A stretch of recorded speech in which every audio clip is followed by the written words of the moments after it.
Sylvia Driskell is a 66-year-old woman in Nebraska, and she just filed a lawsuit against all gay people. All gay people. Fascinating. Raw Story reports, quote, in a case filed on May 1st with the district court in Omaha called Driskell versus Homosexuals, Driskell identified herself as an ambassador for, quote, God and his son Jesus Christ as the plaintiff. The defendants, homosexuals. Their given name homosexuals, their alias gay. So no joke, she wrote out her case by hand in a notebook, and I have some of the text. I will now proceed to read you some of what her legal argument is against all gay people. All gay people.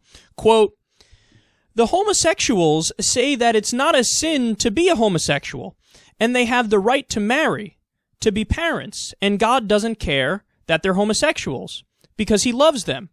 Your Honor, I've heard the boasting of the defendant, the homosexuals on the world news, from the young to the old to the rich and famous, and to the not-so-rich and famous, how they were tired of hiding in the closet and how glad they are coming out of the closet.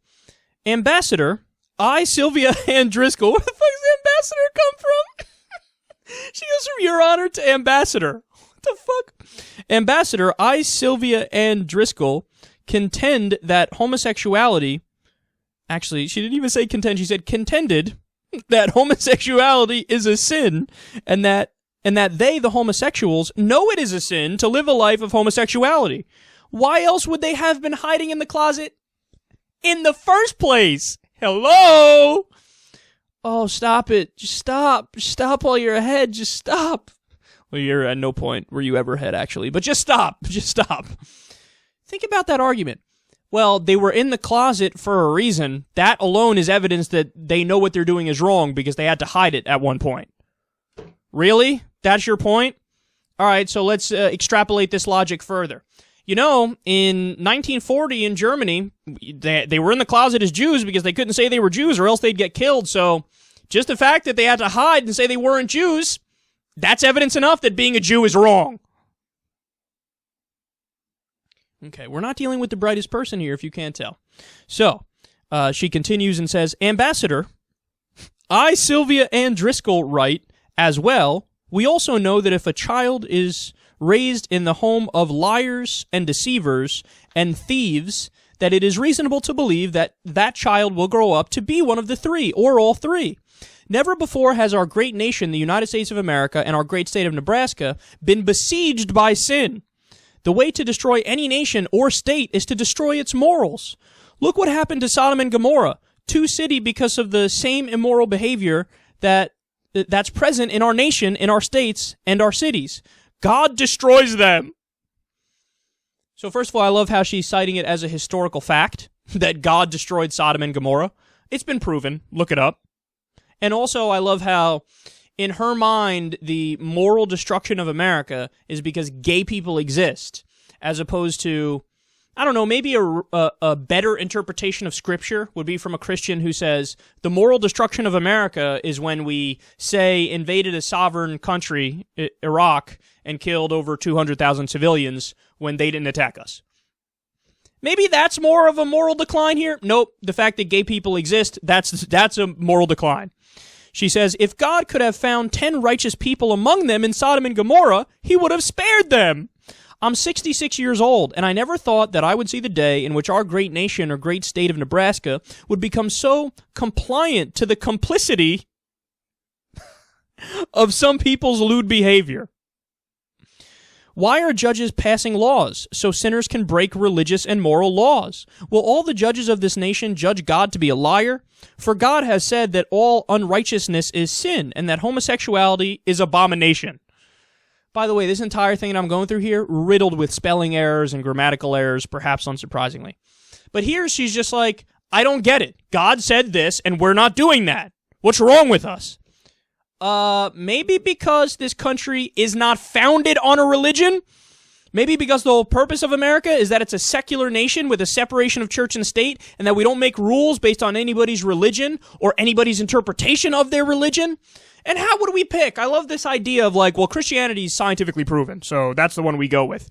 Why? Why would we go with that? Why wouldn't we go? I don't know. I think Buddhism, I don't agree with any religion, so let's be clear about that. But of all the main ones, Buddhism makes the most sense, in my opinion. So why not go with that? State-sanctioned Buddhism, everybody. If we agree that we open the door to religious rule, why would we have to listen to your God, your interpretation of your God? Why can't we have other people weigh in on this? But that's the thing. It's a silly conversation to have anyway, because the whole purpose of America is that we don't go by what people think God says. If you want to live in that country, you can go to Saudi Arabia. All right, now, she's still not done. She says, I, Sylvia Driskell, I have written this petition to the United States District Court of Omaha, Nebraska, and to you, Your Honor, because I feel it is imperative to do so. Life as a nation, as states, and as cities, we need to start standing up for the moral principles on which our great nation, our great state, and our great cities were founded. Ironically, at the end here, we have a point of agreement. We should, on this issue, go back to our founding principles, namely the exact opposite of what you're arguing for. The founding principles of secularism, the founding principles of democracy, and equal rights for all, including gay people. Let's view the situation like that. Not, hey, let's go back to a place where let's criminalize gay people, throw them all in jail because I disagree with them.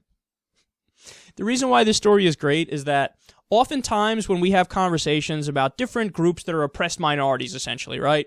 At some times in America, Muslims are oppressed, post 9/11, how they're spied on all the time, and they're all viewed as guilty, and, you know, hate crime shot through the roof. Whether it's them, or whether it's gay people, or whether it's atheists, oftentimes, you know, people think, well, come on, nobody's as crazy enough to believe, like, all of this group is bad, or wrong, or dumb, or immoral, or less than us.